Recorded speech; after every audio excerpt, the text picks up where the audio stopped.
How you doing?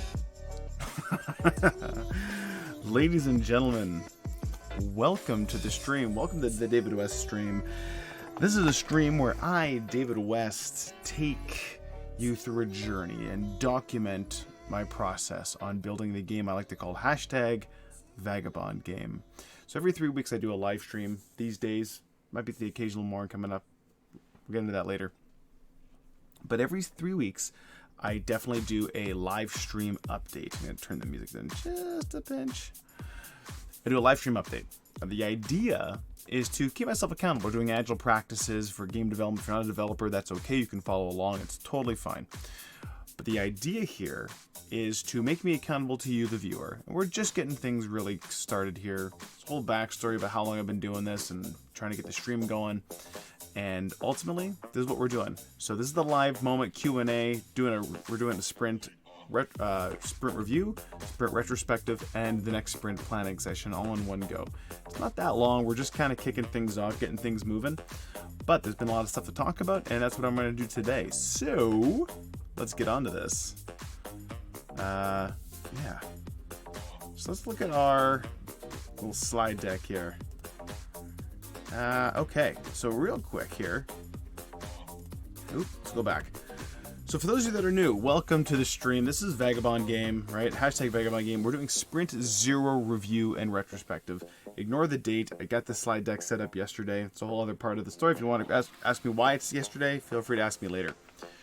So yeah, here's the whole thing. We did Sprint Zero. That is kind of like the test sprint, let's call it that. The idea of me getting warmed up, seeing if this actually feels like it makes a lot of sense, feels if it works, and seeing if I actually think it's a waste of my time, and your time. Because if it's wasting my time, it's definitely wasting your time. And I appreciate you being here, watching this, whenever it's just live or VOD. It doesn't matter. I appreciate you. So we're doing just Sprint Zero, and I'll tell you right off the hop, it's gone well. But we're going to start off with a sprint review and a sprint retrospective to kind of talk about what I've accomplished over the last 3 weeks and kind of recap what the lessons I've learned are. Turn this down my headphones just a pinch. There we go. Okay, so let's do this thing. So what is this? So again, like I said, we're doing a sprint review and a sprint retrospective. If you're not a software developer or you're new to agile practices or Scrum, here's kind of a real 30,000 foot view over this. First thing we do is the sprint review, and that's where the product owner, and that's me, discusses the progress that was made during the sprint by the development team. And that's also me, but that's not the point. But we talk about the progress that was made in the last 3 weeks. It's time boxed. We talk about the things that were done, that were not done, and were not started. Those are the three kind of ways I've broken it down. Talk about some highlights during the what happened during the sprint, and also the project health overall. So we talk about that part. Next thing we do is we do the developers demonstrate the progress. And normally that's going to be me demoing the game and actually playing it live on the stream and actually showing you the progress that's made in terms of feature sets and stuff like that. But there isn't a game to play yet. Not yet. We're going to talk about that again in a bit. The second half is the sprint retrospective. And I say second half very loosely. It's actually a small chunk of it because it's such a small team, that being me. We talk about the good and the less good events from the sprint. So things that I think went well and things that I think didn't go well in terms of productivity and getting things out the door. On top of that, the lessons learned and the call to action or the planned improvements I actually have to act on those. And we're going to do this every 3 weeks. We do this all the time to kind of look inward and see what we can figure out. And so, let's keep the show rolling here. So let's start with the sprint review, right? So this is Sprint Zero. This was the plan we made in our sprint planning session. So finish up the game design document, one-pager in the form of a wiki. Do storyboards for dialogue, storyboards for the survival gameplay mode. So those are the two different types of gameplay inside a Vagabond game. And then outline the first purpose. Purpose is sort of a quest line in Vagabond. And in this case, I was going to outline the musician. It's the one I've been talking about for the longest time, and I wanted to really go through that. The sprint goal was just documentation of the vision, or documentation the vision. Real good English by me. Now here's the thing. We're doing the documentation in order to get the requirements out of my head. This is a lessons learned. I've been doing this stream off and on, pretty much on, for 8 months. And I was doing it twice a week. One night was gameplay, one night was development and coding. The problem was the code wasn't succeeding. It wasn't getting me anywhere. It wasn't making any progress. the reason was I had a vision in my head, but I was trying to translate it live on stream, and that didn't really work. I needed to work from a document. I needed to work from somewhere. And so that's what I'm doing now. I'm really spending a lot of time on the design, making sure I have those systems worked out. So the results from that plan, well, it went okay. First of all, we did the things we got done: game design document, 1-pager we got finished, and the outline did first purpose. So those were 2 big ones. Things that I didn't get to complete, started but didn't complete: storyboards for the dialogue. So I got started down that path, but didn't finish them up. Last things that didn't even start with the storyboards for the survival gameplay, and I want to break each one of these down separately anyway. Let's start with the good stuff, the stuff that was done. So the game design document, 1-pager, was finished. I didn't do it in the form of a wiki though. The reason for that is I ended up doing it in OneNote/SharePoint, whatever you want to call it, and basically in Microsoft Office tools. The reason for that's something I'm pretty familiar with, and I wanted it to be more consumable by non-developers. I always have a tough time taking my developer hat off and putting on a designer or PM hat, or whatever you want to call it, a non-technical hat. And the fact that I have that challenge, when I result in going into a wiki or a developer tool, it takes me away. It gets me focused on the coding problems and gets me into code tool sets. And it's great for developers, but it's not great for other people that want to consume the game. People that are not technically inclined. People that are not developers, they're not coders, right? Get me caught up in the details like using Git and generation and all this stuff that's just unnecessary. So Office is a good middle ground for that, so that's what I'm using. I also wanted to outline the first purpose, and I did that. I did the musician one. This took a lot more work than I thought I was going to take, mainly because there's a lot of meta process I needed to really figure out. So I outlined all the parts, which is the 4 major parts of every quest line is an introduction, the discovery, the exploration, and finale phase.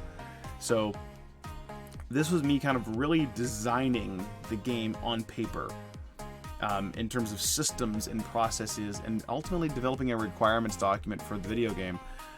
But this did take a lot of extra time because I did need to really work out those details and work out that design so I could kind of map that to technology. So, continuing on, things that are in progress or not completed, the storyboards for the dialogue.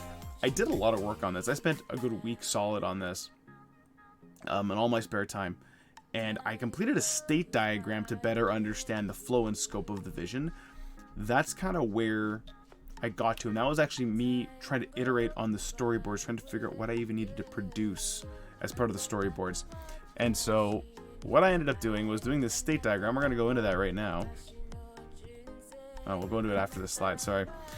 But things that still need to be completed are the actual storyboards themselves. Originally, I thought I could piggyback off of some work I had done prior to even starting Sprint Zero. I did a bunch of work on storyboarding and the last few streams that I did before I took a month off.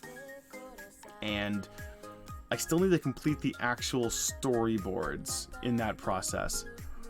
And I thought I could piggyback off that, like I was saying, but I couldn't. I didn't know what I had to build. I knew what the system was, but to think of the details of that gameplay, how that actually is going to translate into a controller and gameplay, and that I'm going to build that, I didn't have that. And I didn't realize how much I needed that. So that's what we're doing there.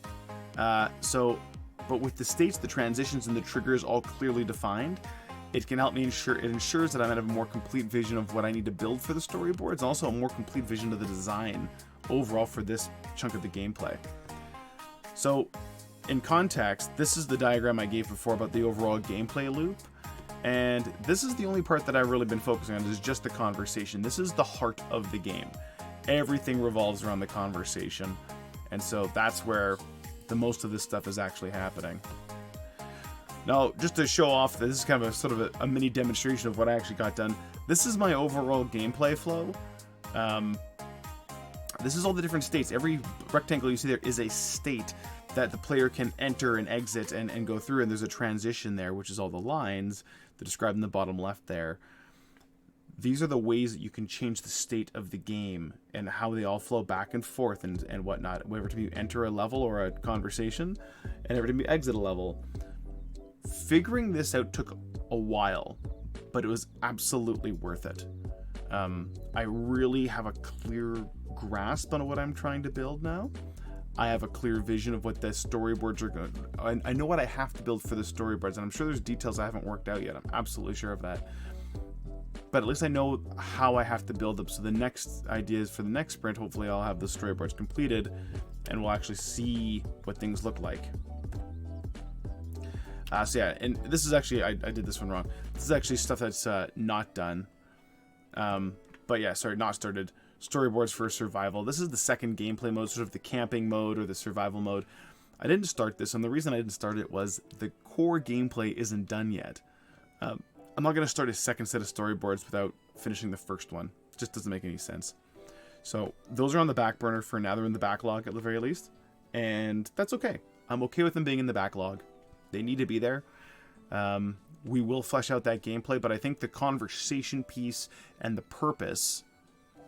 that's going to work out some details about what kind of gameplay I need to prototype outside of those two pieces, outside of the conversations. So the demo, I'm not going to actually demo the OneNote documents, but I do actually have a one-pager for that. That's not really necessary. I don't think you need to see the OneNote. But the big thing is, I have made this in a more shareable format. I am working through the details of trying to get a quote-unquote stakeholder group, whether it's through Discord and through Office 365, so that you can log in with your Discord credentials, or your Mixer credentials, and you'll be able to see this stuff. That's actually what I'm kind of hoping to sort out. And so we're gonna get there eventually, but it isn't. I'm already kind of adding content to this little SharePoint site and trying to work out what that actually means for people to be on the inroad. So I'm working through some of those details. Okay, so skipping the demo. Other sprint highlights. I actually was in Seattle for a week for my day job, but that doesn't. My day job is during the day, and that, although the conference took up a ton of my time and I loved it, it was a lot of fun. Totally business related, SharePoint related actually. The Seattle Indies meetup happened while I was there. They have a little social night. They go to Optimistic Brewery. Anyway, it's just not too far off downtown. Walked over there, got a flight of beers, and just chilled out. Met some cool people, other developers, other new people getting into the business, some old-timers, people that have had ups and downs, and got to hear a lot of great stories. And then I started talking to them about my game, because they actually asked, well, what are you building? And they kind of got into it. I said, well, you know, just getting things started, just getting things moving. But the validation from my peers, they've actually validated the idea. And this was really awesome. This really helped me feel like I actually had a bit of a grasp on what I was trying to accomplish. Even though this is so new, the sprint part of it, the development in this idea is not new. I've been really working through this for a long time, barely a year. But the validation of my peers was exceptionally supportive. It was very supportive, and it really helped a lot. Thinking through design, it helped me to think through design and development practices as well. We got talking a lot about code and design and the challenges that go back and forth with that. I met with some other developers. They're doing some very cool games that I hope you'll see on the stream in the next few weeks. Just I want to analyze them and break them down and learn from the best, right? But that being said, I want to think through. I got me thinking through that and really made me realize I got to clean up some of this. We'll get into that in the retrospective. I also got some extra games to analyze. This is where I want to actually touch base. This is where the extra streams are going to come from. Where the Water Turns to Wine. I haven't played that. I've been recommended to play that game, though. And I've seen it, and I know this is right up my alley. This is the kind of game I need to be looking at. And so I'm going to look at that game. And also Headliner. This has been on my... I didn't realize this game actually came out on PC already. But it's coming out for Switch right away. I'm a big Switch nerd. I prefer Switch if I can get it there. So I think I'm going to get it there. But Headliner is another one that I want to play, about fake news, and it's kind of a perfect, horrible mess in that beautiful way of like the reality and video game worlds kind of collide into this perfect little storm to have some fun with something so tragic, which is our reality. But in any case, that is what I did there. So that was really cool. I actually have this name tag. I kept it. It's on the front of my laptop right now. I'm very proud that I went to that thing. I was very nervous, and I had a great time. Okay, in terms of Project Health, though, putting my product owner hat on, it's still good. This has minimal impact on the outcomes because I don't really have any milestones set other than some very soft ones come October, November. So it's not a big deal. So I'm not too worried about it. I'm still meeting the expectations that I've set for myself. In terms of the musician storyline, I did flesh that out and have that whole purpose mapped out to the details, but it has a much higher production value than I originally anticipated. I don't know why I didn't think that was going to be challenging. I knew that was a thing that I needed to worry about, but it was something that I found very interesting that I didn't think of before. So the production value of the design. This is thinking in films. If you're a film person, the idea of, if you think about it, hear about a producer or a director, thinking of what the value of production is, when you're ending your movie. If you're ending a movie with a big epic scene where there's lightning bolts shooting from the sky and there's an epic battle between gods, very expensive production. If your ending is just a guy falls over dead, lower production value. So that being said, that's got me thinking about that side. And on top of that, I'm doing more considerations for development automation. So this is what I said I was considering design and development. We'll talk about why that is. But to ensure that I stay out of my development comfort zone, doesn't cause any distractions, I got caught up in so many details related to looking at other engines, trying to figure out automation and Docker, and I get caught in the code. And this is the thing. This is furthering what I was saying about using Microsoft Office tools that are maybe not getting the data that I want out of them up front, but they do the job for now and they make it more shareable. So they solve some other problems, but it keeps me in the designer mode. I can code this thing up, and I've already started doing some work for Sprint 1 late last night, because this was kind of my freebie night, so I did what I want.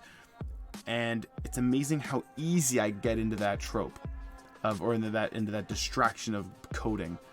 I need requirements. I need to build a project. I know how to do this, but I got to pull them out of my own head. That's the hardest part. And just so I don't get stuck in that rut or that comfort zone of code, I need to focus on investing in development automation, so that when something's done, it's actually done. So that's what we're going to be doing. So next steps. We'll talk more about this in the retrospective. But I need to start doing development and design tasks with every sprint. That's what I need to be doing. So that's how we're going to start breaking up the sprint plans moving forward, is we're going to have a development and a design section, so we can kind of see how balanced they are. Because the idea here is to make sure that I actually am assigning work out. I'm trying to keep myself accountable to you, but also to myself. And managing yourself and falling into your comfort areas is something that I don't want to do, because I'll do it every time if I can. So having that forced split and in the planning session will be helpful.